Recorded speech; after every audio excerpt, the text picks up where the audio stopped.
வைப்பான், விநாயகரை வைப்பான், இயேசுவையும் வச்சிருவோம். இப்படி நம்ம ஏன் கலாச்சாரத்தோட இருக்கிறோம்னா இவங்கெல்லாம் நம்ம வீட்டுக்கு வந்த விருந்தாளிகள், இவர்களை நம்ம யாரும் தவறா பேசிடக்கூடாது என்கின்ற ஒரே நோக்கத்தோடு தான் அவர்களுக்கு உறுதுணையாக இருக்கின்றோம். ஆனால் அனைவரும் சமம். என்னுடைய இஸ்லாமிய சகோதரர்கள், என்னுடைய தொப்புள் கொடி உறவுகளே, உங்களிடம் கேட்கின்ற ஒரே கேள்வி, உங்கள் அருகாமையில் இருக்கின்ற இஸ்லாமிய பயங்கரவாதிகளை மட்டும் வெளியிட்டுருங்க. அவங்களுக்கு நீங்க தயவு செய்து பாதுகாப்போ அரவணைப்போ எதையும் கொடுக்காதீங்க. நாளைக்கு நீங்க அங்க இருக்கீங்கன்னு தெரிஞ்சிச்சுன்னா, எங்களுக்கு தெரிஞ்சிச்சுன்னா உங்களை முதல்ல கொன்றுவான். அதுக்கப்புறம் தான் அடுத்தவங்க கிட்ட வருவான். நல்லா பாத்துங்க. ஒரு இஸ்லாமிய பயங்கரவாதிக்கு யாரெல்லாம் இடம் கொடுக்குறாங்களோ அவன் தப்பிக்க நினைச்சா எதிரே இருப்பவன் இஸ்லாமியனாக இருந்தாலும் இஸ்லாமிய குழந்தையாக இருந்தாலும் கொலை செய்வான். ஏனென்றால் அவன் கொலை செய்வதற்கு அவதாரம் எடுத்தவன். கொலை செய்வது அவனுக்கு ஒரு பெரிய விஷயம் கிடையாது. அப்படி ஒரு காலகட்டங்கள் இந்த தேசத்தில் நடக்கக்கூடாது என்பதற்காக ஒரு இஸ்லாமியன் இஸ்லாமியர்களை கொலை செய்தான் என்கின்ற ஒரு வரலாறை மாற்றக்கூடிய சூழ்நிலை இங்கே நடக்கக்கூடாது என்பதற்காக தான் இஸ்லாமிய சகோதர என்னுடைய தொப்புள் கொடி உறவுகளை உங்களிடம் என்னுடைய வேண்டுகோளை வைத்தேன். ஏனென்றால் உங்களையும் காப்பாற்றணும். அதுக்காகத்தான்.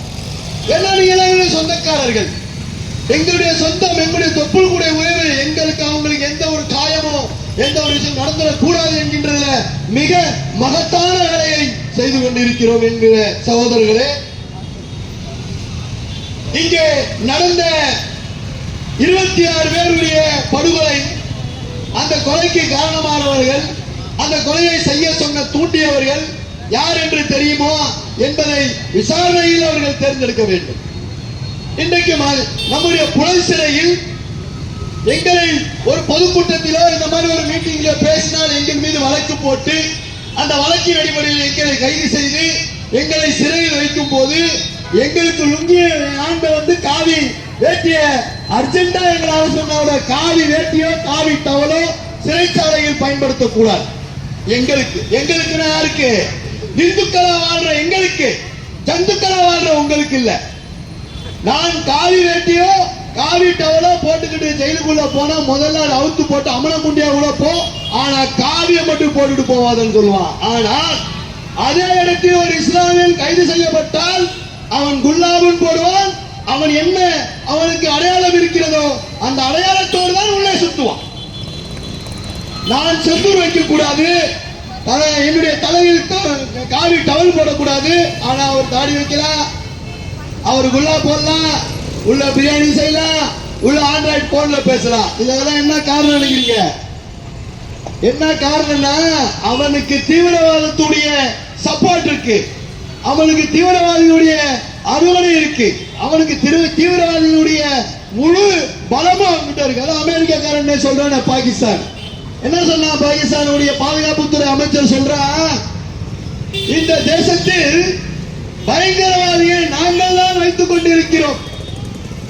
எதற்காக என்றால் எங்களை எந்த நாடும் எதிர்த்திடக் கூடாது, அதாவது அமெரிக்காவையும் இஸ்ரேலையும் பயமுறுத்துவதற்காக நாங்கள் பாகிஸ்தானுடைய தீவிரவாதிகளை சோறு போட்டு வளர்க்கிறோம் என்று கூறிய ஒரு பாகிஸ்தானுடைய பாதுகாப்புத்துறை அமைச்சர் சொல்றார்.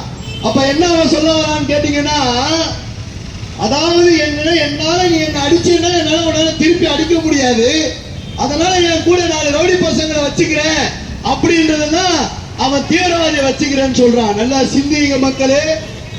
இந்த மாதிரி ஒரு காலகட்டங்கள்ல ஒரு கலவரம் நடக்குது, ஒரு சண்டை நடக்குது, ஒரு போர் நடக்குதுன்னா போர் தர்மம் முதல்ல நான் உன் நாட்டை எதிர்த்து போராட, நீ என்ன வேணாலும் பண்ணிட்டு போ, என் நாட்டுக்கு எதிராக செஞ்சாலும் அந்த இடத்துல போர் செய்ய போறேன்றத நீ உணர்த்தின பிறகுதான் நீ போருக்கே நீ தயாரா இருக்கணும். ஆனா நீ ஒரு சாமானியர்களை, நிராயுதபாணிகளை இந்துக்களாக பிறந்ததின் ஒரே காரணத்திற்காக அவர்களை கொலை செய்தாய்.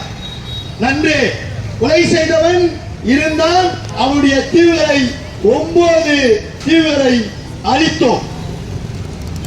ஆனா இருந்தாலும் இந்த தேசத்தில் வாழ்கின்ற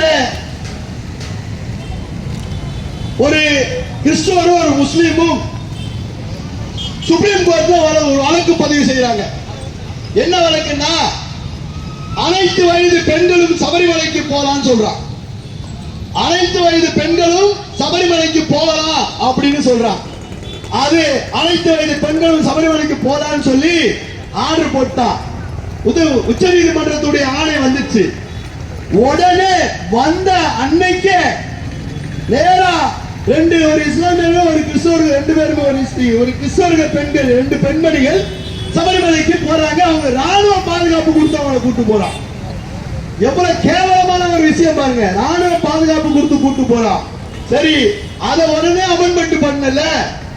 அதே இடத்துல 4 இஸ்லாமிய பெண்கள் எங்களை கல்யாணம் செய்து எங்களை பிள்ளை பெற்றும் இயந்திரமாக பயன்படுத்திக் கொண்டு எங்களால் பிள்ளை பெற்றுக்க முடியலை என்கின்ற ஒரு காரணம் வரும்போது எங்களை தலாக் செய்து விடுகிறார்கள். தலாக் என்றால் டைவர்ஸ் செய்து விடுகிறார்கள். அந்த மாதிரி தலாக் செய்யக்கூடாது, அந்த சட்டத்தை ரத்து செய்யுங்கள் என்று சுப்ரீம் கோர்ட்டுக்கு போறாங்க. யாரு? பாதிக்கப்பட்ட இஸ்லாமியர்கள், அந்த மதத்தை சார்ந்தவர்கள் தான் அந்த உச்ச நீதிமன்றத்துக்கு போறாங்க. அதுக்கு உச்ச நீதிமன்றம் அதுக்கு ஆணை பிடிச்சிச்சு. அதாவது முத்தலாக் சட்டத்தை ரத்து செய்து நம்முடைய இந்திய அரசாங்க சட்டத்தின் கட்டுப்பாட்டு கொண்டு வந்துச்சு. ஆனா அதை மட்டும் அமெண்ட்மென்ட் பண்ணணுமா? என்ன பண்ணணுமா? அமெண்ட்மென்ட் பண்ணி பாராளுமன்றத்தில் வச்சு தீர்மானம் கொண்டு வரணும். அதுக்கு மக்களுடைய, எந்த மக்களுடைய? இஸ்லாமிய மக்களுடைய உறுதுணை வேணும், அவருடைய ஒப்புதல்